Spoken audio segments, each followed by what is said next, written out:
Gusto ka naman color sa ano.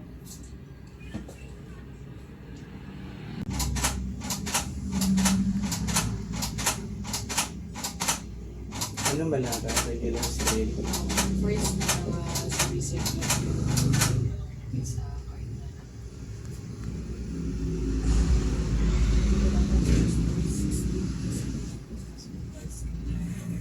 Nag-ano man, nag-interview lang.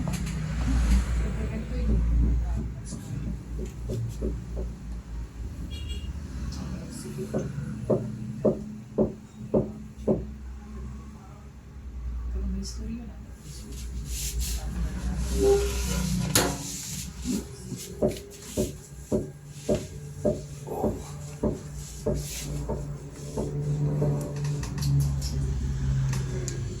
What you didn't see your nose? Ano? Text ko kat na ito. You didn't see your nose, no? You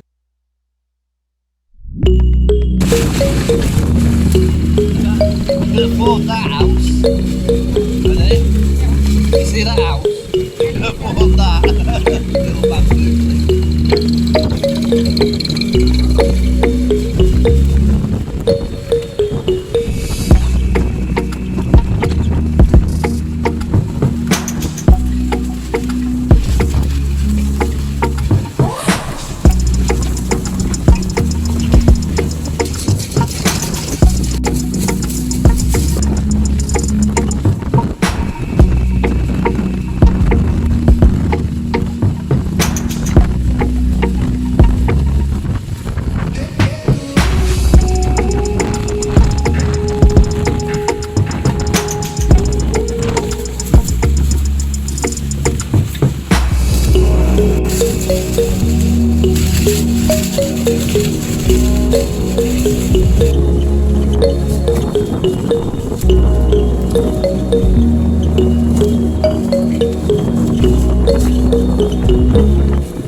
A few moments later.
Good morning guys! Welcome back sa ating channel. So medyo guys. So ayan yung ating eye bag. Nakikita nyo eye bag. Napupuyat na tayo.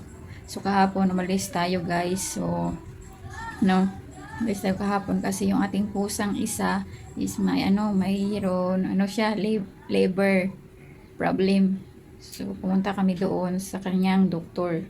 Doktor niya lagi ditong nagpupunta sa amin. Yun, kaso nga lang guys, dapat operahan siya sa matris kasi gusto namin, yung mga babae naming pusa, gusto namin paoperahan para hindi sila magbuntis. Yun nga lang, siyempre bago operahan, check muna nila yung health ng pusa bago nila operahan. Obserbahan muna nila yung mga yung kanilang katawan ng pusa bago nila i-schedule ng opera. Tapos kailangan ipapasting siya. Ipapasting siya ng ng 8 hours o 12 hours ba? Ganun, basta 8 hours yata. Tapos ayun yun yung dati niyang problem last December.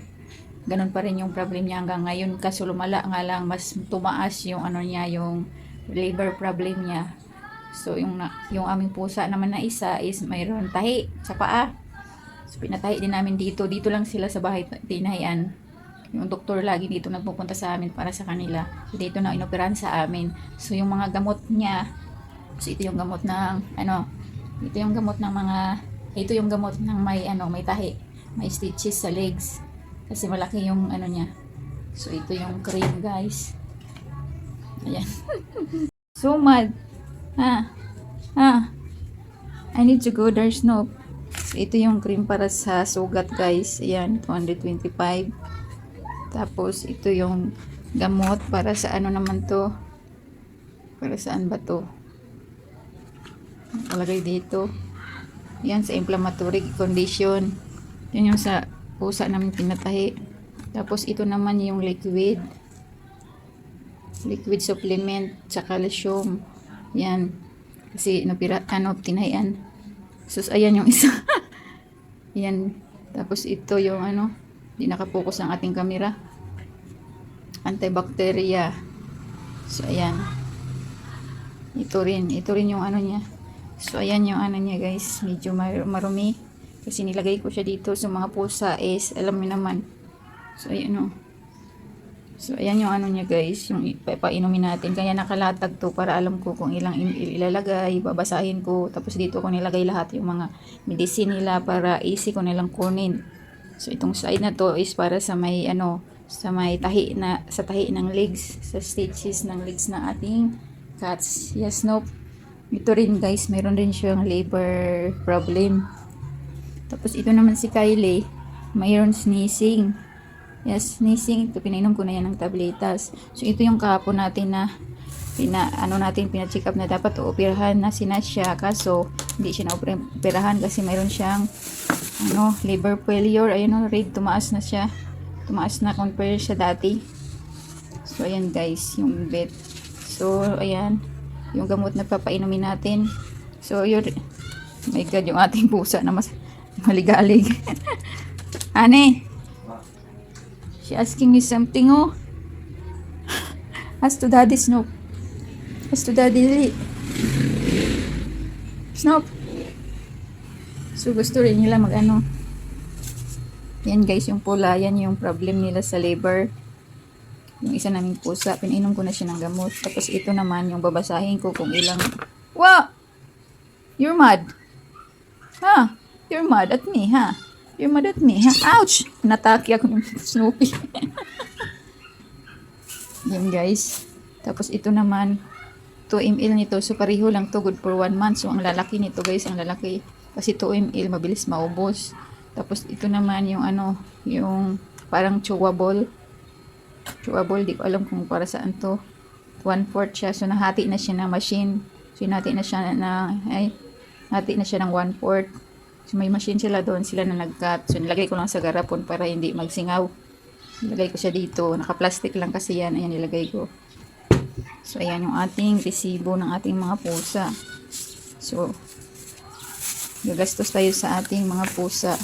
So, dito naman yung side is para sa may labor may liver problem. Ay. Tapos ito naman para sa may tahi problem. Tapos ito naman yung iba ng mga medisina nila. So marami silang medisina guys dito. Yan nakikita nyo naman. Kasi yung aming pusa, may doktor dito para mag-check sa kanila. Ayan, marami silang mga medicine dyan. So ayan, dami yan guys. May mga sabon, mga yan, mga medisina nila. So ayan. Travel tayo kahapon kasi sa pusa na naman. Ganyan si Mister sa aming pusa kasi napaka-obsessed siya sa pusa. Mahal na mahal niya yung mga pusa guys. Hindi niya mas mahal pa niya sa tao. Ganun yung asawa ko. Mahal na mahal niya yung pusa talaga. Hello, it's Carl from Oslo. How may I help you today? Ano naman, kinalat na naman yung kuton. Oh, okay, yeah. Bear with me one moment. Nagmamaktul siya kasi nga mayroon akong binili nga whiskas sa sa pouch. Ngayon, dalawa lang kasi 40 yung isa tapos kulang sa kanila. Ang dami kasi nila. Ito yung whiskas na So ito nag-aagawan nila. Ang mahal, ang liit-liit, 40 pesos. Kaya nagmamaktul siya. Yan, sunod ng sunod. Diyan na sa basurahan. Ilagay ko sa basurahan. Ayan. Tapos hinahanap pa niya sa akin kasi hindi nga siya pinaghati ko sa kanila. So ang dami nila. So nagkalat na yung kuton dito. Yan yung ginawa. May I ask, are you working? Or you're So kami, working? Okay, that's fine. tawag dito. Gastos na naman tayo sa pusa. So naubos lang yung pinagtatrabahuan niya sa kanyang pusa. So kailangan namin ipa-opera yung babae. Dapat pala yung babae inuna natin sa sa operasyon kasi para hindi sila dumami. Nanganak na yung pusa namin na isa. 4 ang anak. Hindi pa natin alam kung mabubuhay sila lahat. Kasi minsan sa 2 inaanak, isa lang natitira. Depende sa immune system. So guys, huwag kayong mag-asawa ng foreigner kapag obsessed sa hayop kasi yung pera na pinagkakitaan ng asawa nyo dapat i-save nyo, hindi masisave kasi ginagastusan yung pusa. Kahapon isang pusa namin, ang ginastos namin is 3 to 75. Tapos yung pinatahi namin nung isang araw nasa 3,110. So ayun, weekly nagagastusan kami. Tapos nangungupahan tayo ng bahay plus electric, tubig, pagkain. So, hindi tayo nakakaipon. Imbis mag-iipon tayo para makapundar tayo ng sarili nating tirahan. Hindi. Kasi nasa pusa lahat. Ang daming pusa. Tapos, si Mister, mahal na mahal niya yung mga pusa niya.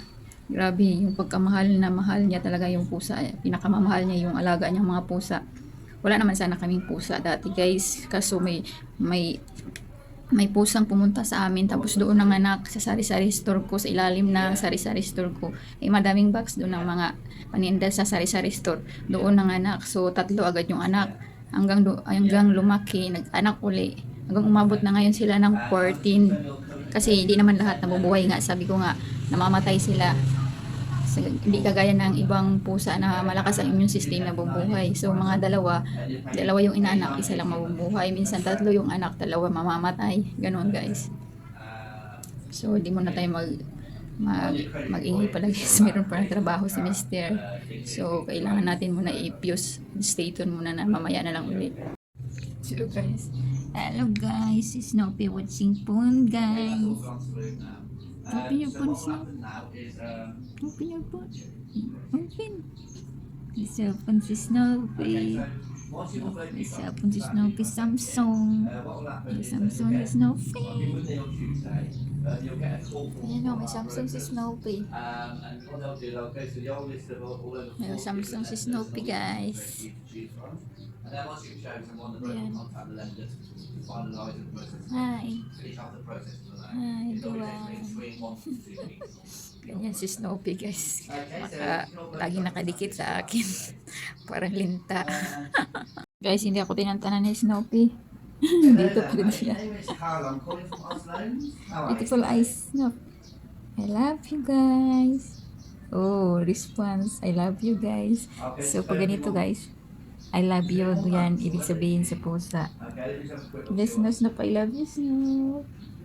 Good response. So, I love you to din yung pusa. So, yun yung meaning ng I love you sa pusa. Yung slowly, yung pagkapikit ng mata, ibig sabihin, I love you. No? Hindi ako tinantanan. Yan, oh. Yan. Mukha tong linta. Laging nakabuntot. Hindi yan nawawala. Dito yan lagi sa tabi ko. So, pag matulog yan, pag naantok yan, papasok na lang doon sa kwarto. Kwarto yan natutulog. Hi, hello everyone.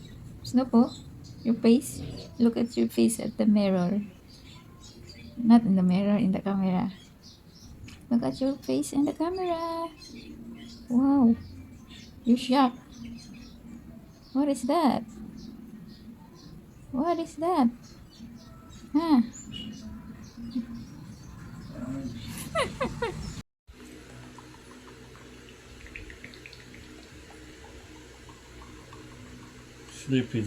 Snoopy's on your chair, Nash.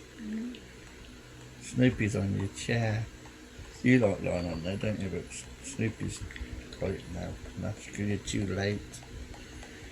You're sitting outside, haven't you, in the garden? Yes. Do I taste good?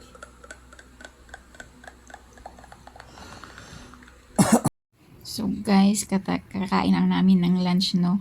So, nagre-rest muna kami sa sofa. So, ito pala yung mga ating mga beautiful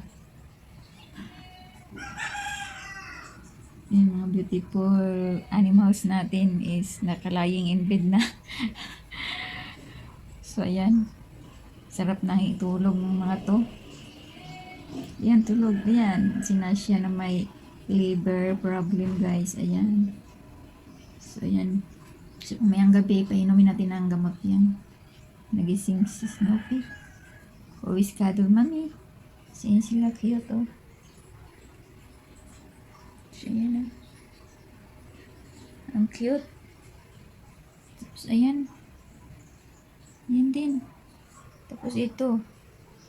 Itong isa, hindi ito nabubuhay na walang katabi. Always always mami. So guys, tatabihan dito kay tulog ka na, ito doon sa kwarto. Magugulat ka na lang doon na sa gilid mo, nakatulog na. Ganyan, sisiksik yan doon yan sa gilid-gilid mo, dyan sa ano mo. Kahit tulog ka na, tapos sila dito naglalaro pa sa labas, so nakatulog na kami doon sa kwarto. Papasok yan sa kwarto, hindi yan matutulog, hindi ako katabi hanggang umaga. Pagising mo, mauna pa yan magising. Tapos, alam niyang tulog ka pa, babalik yan sa kwarto ulit. Tapos, ayun na, magagalit na yan, magwawala na yan, magigising na yan, ganun guys. Ayan. So, mauna itong magising, mga 5 AM, gising na to. So, inom siya ng tubig, o iihi siya. Kapag hindi ka pa nagising pagbalik niya, pag yaw-yaw na yan siya, dyan sa higaan mo, hanggang magising ka na. Sasakyan ka dito. Ano ka niya, lulundagan ka niya. Ito. Kaso nga guys, ito may ano siya. Mayroon siyang liver problem din. Pareho sila ni Nasya. So si Nasya kasi 9 years old na. Kailangan na natin sana palaygit. Para hindi siya magkaanak. Kasi baka umanak siya kailangan ilaygit na siya bago sila dumami. No? Kasi parami ng parami. Parami din yung natin gasto sa kanila. So mga gamot. Alam niyo naman yung mga gamot. Ang mahal. So, hindi naman pwede pabayaan kasi ating boss manager, bossing, hindi pwede pabayaan yung hayop. Ganun guys. Kailangan, pag namatayan siya ng hayop guys, iyak yan guys. Diyos ko, sobrang iyak yan. Ganun. Hindi yan matutulog kapag may sakit ng mga pusa sa gabi. Hindi yan matutulog. Hindi ko alam kasi ako naman kapag alam ko naman alaga ko at namatayan na at tapos may sakit, feeling ko sila, nakaris na sila sa sakit nila, okay lang na mamatay sila, kaya hindi na nila maramdaman yung pain nila at di na sila mahirapan. So yung ganun yung feeling ko na sa kanila, pero hindi ko alam sa isip ni Mr. na iba yung feelings niya kasi Siyempre napamahal yung hayop, so may feeling siya talaga. So guys, anyway, yun na nga. Tingin ko muna tong video natin. Kaya bye-bye and thank you so much sa araw na to at pagsama sa amin ngayon ng aming mga kwento-kwentong buhay about sa pusa namin at sa ating buhay bilang Pinay and British couple in the Philippines na nanirahan dito sa ating syudad ng Aklan. See you next episode guys. Thank you so much and God bless everyone. Bye-bye. Maingay tayo.